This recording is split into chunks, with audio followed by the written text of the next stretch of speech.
karena kita melanggar jalan janji itu, sign itu, berarti kan harus bayar denda penalti Pak. Nah, kita dikasih somasi 1, lalu somasi 2, sampai datangan rumah. Oh gitu ya, kejam itu, neror namanya itu.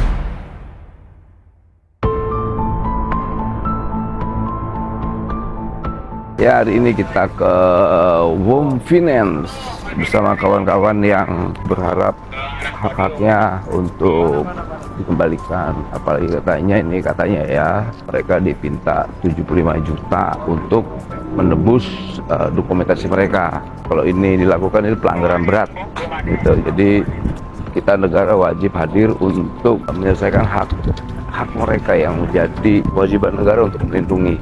Kalau orang kerja itu nyari uang, bukan malah ngebuang uang. 75 juta saya yakin itu sangat besar ya untuk sekelas pekerja ini. Kita bisa pidana mereka kalau benar-benar praktek itu dilakukan.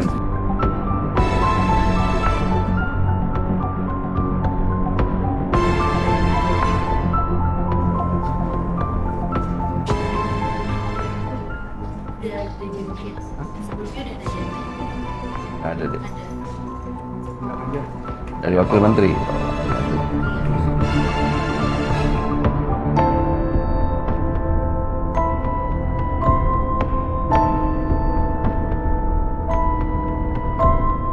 Tega banget manajemennya.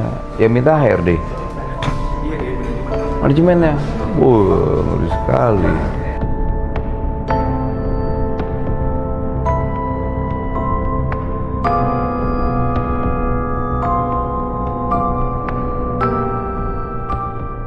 Udah berapa tahun itu praktek itu dilakukan perusahaan ini? Dari MT angkatan pertama, kami 39, 41. 75 juta?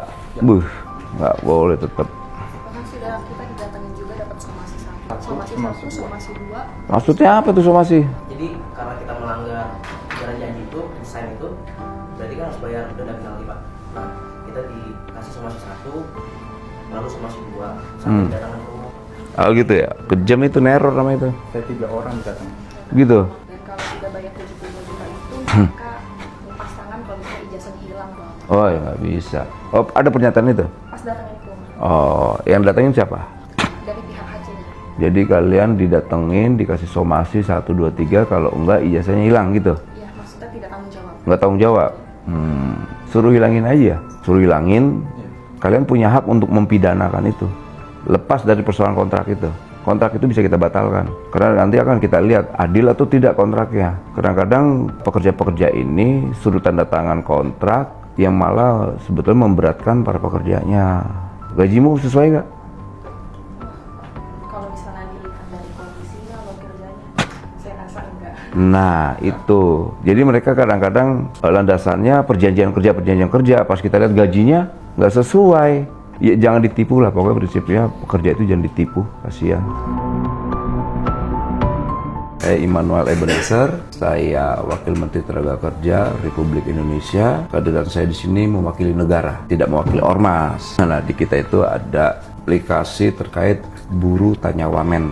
Lebih mudah menjangkau laporan-laporan masyarakat sebetulnya. Kemarin mereka di aplikasi kita bikin laporan segera kita tindak. Pertama terkait penahanan ijazah. Nah, penahanan ijazah itu pasti ada pidananya karena penggelapan. Kedua, ketika minta tebusan terhadap apa yang menjadi hak mereka, misalnya ijazah minta dipulangin, minta tebusan, itu pidana pemerasan. Karena ini bentuk kejahatan yang nggak boleh kita tolerir. Kejahatan ini sudah berjalan puluhan tahun. Nah, di eranya Pak Prabowo, kejahatan yang dilakukan oleh korporasi ya, perusahaan, udah nggak boleh lagi. Karena kita punya kewajiban melindungi perusahaan. Kita harus lindungi perusahaan-perusahaan agar tetap berjalan. Kedua, mereka sebagai warga negara harus kita jaga. Itu kewajiban negara. Nah, kapasitas saya kemari, pertama, tetap ingin perusahaan ini berjalan. Kedua, kami tidak kapasitas untuk memeras. Ketiga, kami tidak akan minta uang apapun. Yang kita minta hanya hak mereka. Hak mereka terkait dokumentasi. Tidak boleh ada yang namanya minta tebusan. Kalau masih itu dilakukan, kami negara atas nama negara ya akan melakukan proses hukum. Jadi emang di praktek kejahatan ya, praktek kejahatan para pelaku usaha yang nakal ya, yang nakal. Ini sudah dilakukan puluhan tahun. Nah, kali ini di pemerintahan Pak Prabowo kita tertibkan semua. Tinggal kita saling kerjasama, ya kan?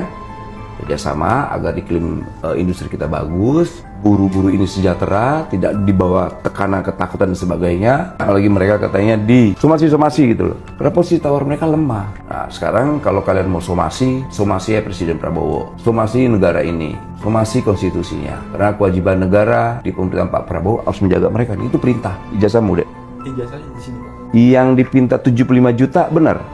Betul, Pak. Betul? Betul, Pak. 75 juta loh Mbak. Suratnya Ada surat ya? di tas Coba panggil. Ini perjanjian hubungan training. Gajimu berapa? 5,25 selama 5,2. Berapa tahun? selama 3 tahun. 3 tahun. Kerjaannya gimana? Itu ada di parah. Parah. Nangis di sini. Banyak yang sampai survei naik perahu gitu. Gitu ya. Nah ini kan nggak baik ini. Somasi 2. Somasi kalian. Wah disomasi, kasihan buruh. Kacau pujem banget ini. Ini surat keputusan sama surat panggilan kerja kedua sih, Pak. Ini udah lama Mbak praktek ini Mbak? Nahan ijazah. Kalau praktek itu kan sebenarnya dari awal tanda tangan sebenarnya Mas dan Mbaknya sudah tahu. Betul ya? Betul, karena pada saat itu juga kondisi kita sedang fresh, kita nggak tahu nih. Kita dikasih harapan dan lain-lain, ternyata pantas ternyata perusahaan minta tebusan untuk 70 juta. Saya baru sadar sekarang. Oke, kasusnya apa aja? Saya tidak terupdate, mohon maaf ya. Maksudnya untuk Resignnya alasannya seperti apa? Alasannya Gitu. karena mungkin dijabarin satu-satu. Yang pertama karena load kerjanya. Kita kerja dari Senin sampai Sabtu. Kita dari pagi sampai malam. Untuk minggu ketiga, minggu keempat kita masuk. Jadi kita sebulan libur cuma hanya 2 hari. Kita masuk pagi, pulang malam, closing bisa subuh.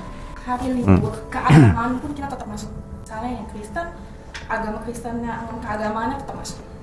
Muslim tetap masuk, yang Buddha tetap masuk. Jadi semasa saya kerja banyak yang nggak sesuai dengan profesi saya. Jadi saya ini kemarin sebagai marketing head. Habis itu saya tetap disuruh sebagai collection. Jadi ini kan bertolak belakang nih. Jadi saya tetap harus ngejar target di marketing, tapi saya juga harus bergerak sebagai collection untuk menagih konsumen yang ini enggak gitu. Ini pada saat itu juga pressure-nya tinggi gitu. Pressure-nya tinggi banget. Jadi di marketingnya masih kurang target, di collection-nya juga hancur gitu. Iya, itu benar proses sekali Pak. Dan kebetulan pas saya masuk, 1 minggu setelahnya kita kurang SDM. Saya sebagai head motor dan MAO saya marketing agent itu sudah resign. Dan di mana saya harus diwajibkan untuk membackup Pak, di mana saya harus bolak-balik konsumen supaya itu kurang lebih kalau bolak-balik 100 km. Jarak kayak dari sini ke Purwakarta. Itu jauh sekali lawan di jalan saya itu gitu-gitu Pak. Jadi itu yang membuat saya nggak kuat loh. Benar waktu itu ketika angkanya lagi merah dan itu bukan konsumen saya, itu diembankan ke saya kan. Untuk kita harus nagih. Berarti marketing yang juga double job jadi collection. Ya, sebenarnya nggak ada tertulis ya, tapi nggak tahu kenapa job desk-nya jadi seperti itu. Sebenarnya saya nggak pernah kabur dari masalah ini ya. Ketika saya resign, kan saya dikejar-kejar Mbak buat untuk ditagih 75 juta. Saya ditanya kenapa resign, saya ceritakan semua apa yang terjadi di sana, peluang kerjanya seperti apa. Masalah juga waktu itu nganggap ya, itu hal yang biasa Mas terjadi sama teman-teman yang lain. Sampai pada akhirnya masalah ke rumah saya sama 2 teman lainnya, jadi total bertiga ngasih surat somasi 2. Itu saya nggak tahu paham maksudnya apa. Berarti somasi pertama. Somasi pertama Ada dikirim surat. lewat online, Oke.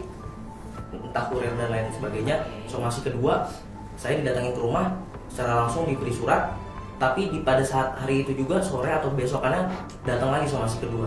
Nah itu yang saya nggak tahu kenapa harus didatangin ke rumah, itu sangat mengganggu kenyamanan sebenarnya Pak. Karena jatuhnya menurut saya diintimidasi. Dan kami kan memang sudah tahu terkait dengan aturan ini dan sudah running di Maret atau April di tahun ini. Memang itu udah jadi concern kami untuk mengembalikan ijazah dari teman-teman. Saya sudah konfirmasikan juga ke HC bahwa ini akan dilakukan setiap Selasa dan Kamis. Tapi kami harus melihat juga apakah ada tindakan fraudster atau enggak yang pernah dilakukan teman-teman. Karena memang pengembalian ijazah itu juga harus sesuai dengan adalah kebutuhan perusahaan terhadap itu. Nah, untuk teman-teman yang memang tidak memilih tindakan fraudster sebelumnya di perusahaan, pasti kami sudah akan jadwalkan di Selasa dan Kamis. Memang di tahun ini MT pun sudah tidak ada penahanan ijazah. Bahkan sebelum aturan itu keluar, memang tahun ini kami sudah tidak melakukan penahanan ijazah lagi. Aceh Care itu menghubungi kami ex-karyawan mall per tanggal 12 Juni kalau bahwasannya ijazah bisa rilis. Oke. Tapi ketika ditanya lebih lanjut, pelaksanaan seperti apa dan apakah ada denda penalti, karena jawabannya seperti ini. Tanggung jawab ganti rugi atas tidak ada janji, sebagaimana perjanjian antara kamu dan perusahaan tetap menjadi komitmen kamu untuk bertanggung jawab.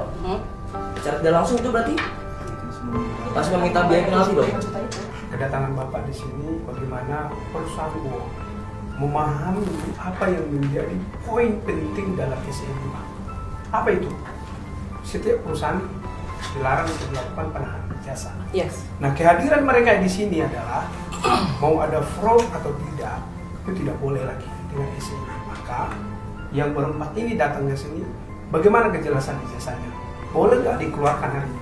Untuk sikap manajemen, seperti yang tadi sudah saya sampaikan, bahwa kami memang melakukan penjadwalan terhadap teman-teman untuk bisa Selasa dan Kamis bisa dijadwalkan mengambil ijazahnya. Itu poin pertama. Jadi apakah bisa mengambil? Pasti bisa mengambil di Selasa dan Kamis. Tidak mungkin ya deh Pak, kami tidak melakukan hal tersebut karena itu sudah jadi komitmen kami, dan bahkan itu juga sudah terbukti.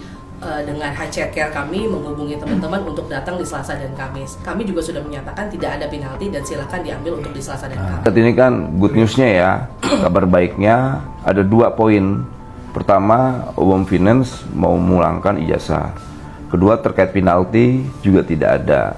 Baru terima kasih atas pernyataan dan jawaban yang menjadi kegelisahan kawan-kawan. Ya. Di pemerintahan Pak Prabowo, pengusaha kita lindungin, pekerja juga. Kan ada 2 kewajiban pengusaha ya, bayar pajak dan sejahterakan kawan-kawan pekerja dan buruh. Kalau saya sih cuma 1 poinnya tadi, ya sudah pulangin aja lah, jangan ada penalti udah. Tapi nanti setelah ini semua udah dipulangkan, baru akan kita tertibkan yang langkah yang berikutnya. Soal misalnya persyaratan rekrutmen tenaga kerja, tidak boleh lagi nanti ada yang namanya good looking, tinggi badan, umur dan sebagainya. Karena kita tidak mau negara ini hancur dengan syarat-syarat yang tidak substantif. Saya ingin memberi pesan bahwa hari ini negara bentuknya seperti ini. Kita harus hadir di tengah-tengah rakyat. Kita hadir juga di tengah para pelaku usaha, tapi dengan cara yang baik. Pak Dirut ya? Pak Yaya? Iya Pak. Iya Pak Yaya. Kita sidak ini kan sifatnya bukan untuk melakukan intimidatif ya. Kita pembinaan aja, sifatnya pembinaan. 2025 ini esensi dia tahan ijazahnya udah nggak ada. Udah nggak ada. Walaupun memang sebelumnya kan itu pun sebenarnya kita tahan karena untuk moral obligation aja sebenarnya sih Pak. Karena kan kita udah investasi, belajar, gitu Pak. Kalau soal dokumentasi, ijazahnya dokumen ya. Terkecuali sertifikat memang boleh, tapi itu ada limitnya. Misalnya tadi Bapak cerita, saya di sekolahin sama perusahaan terkait keahlian tertentu ya, itu boleh, tapi dengan waktu tertentu gitu. Karena itu memang haknya perusahaan. Banyak pertimbangan-pertimbangan, misalnya kayak gini, lu udah kita sekolahin di situ, lu malah ke perusahaan yang lain, kan nggak bagus, ya kan gitu. Kalau itu masih kita toleransi, ada rasionalitasnya ya. Tapi kalau yang kayak mereka sekolahin dari SD sampai SMA sampai S1, bukan perusahaan yang nyekolahin ditahan, aduh saya nggak ngebayangin tuh. Tadi sudah disampaikan Mbak Ruth bahwa ijazah sudah pasti dipulangkan. Kedua, terkait penalti tidak ada. Itu menurut saya good news buat saya dan kawan-kawan ya. Artinya ada semacam kepastian. Sebenarnya buat adik-adik ini kan sebenarnya kenapa mungkin 75 juta memang angkanya quote-unquote nggak masuk akal gitu kan Pak. Tapi sebenarnya memang itu hanya untuk memastikan bahwa mereka itu setelah lulus training di kita, program training di kita, meng-honor, coba dong kerja di kita, dari apa yang kita ajarin, yuk kerja di kita dong selama 3 tahun. Kan gitu. Saya berharap hari ini bisa diselesaikan nih. Pasti, itu kemarin kita sebenarnya udah ngeblas, bahkan yang nggak meng-honor itu kita udah blast Pak. Ya biar maksud saya tidak sia-sia kemarin, bisa dikeluarkan ijazahnya sekarang. Ini Siap, Mas. dengan Anang. Oh, Anang. Oh. Ya, nanti saya yang nama-nama nanti saya cek Pak Wamen ya. Kita akan prioritaskan. Oke. Yang ini sekarang yang diprioritas ini loh. Iya. Yang adik-adik ini hari ini. Iya. Di sini.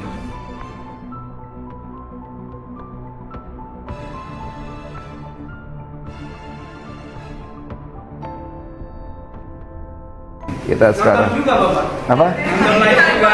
Wah. Tas dan bapaknya. Oke, terima kasih. Hari ini kita sidak di Womfinen, tapi luar biasa respon mereka sangat kooperatif, tidak ribet, nggak pakai ngotot-ngototan, nggak ada harus yang sedikit perselisihan, secara substantif.